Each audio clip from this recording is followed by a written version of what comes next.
Naglayag na ang BRP Teresa Magbanwa ng Philippine Coast Guard patungong Kagoshima Port sa Japan. Ito'y para lumahok sa ikalawang trilateral maritime exercises kasama ang US at Japan Coast Guard. Pinangunahan ni Admiral Ronnie Hill Gavan ang send-off ceremony kaninang alas 9 ng umaga sa Pier 13 sa Maynila.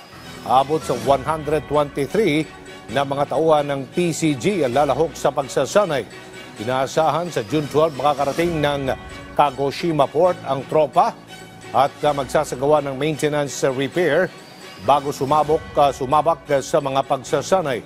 Kabilang sa mga gagawin at tutukan ng magkaalyadong bansa ay ang capacity building kung saan ay magsasagawa sila ng search and rescue exercises. Magkakaroon din ng communication exercise at maritime law enforcement, kasama na rin ang pagpapaganda pa ng interoperability ng bawat kalahok.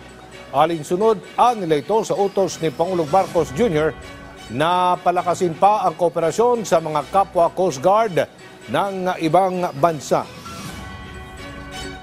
The exercise intends to show to the world that the Coast Guards of the world have this peculiar role to play to keep the peace and stability in this part of the world.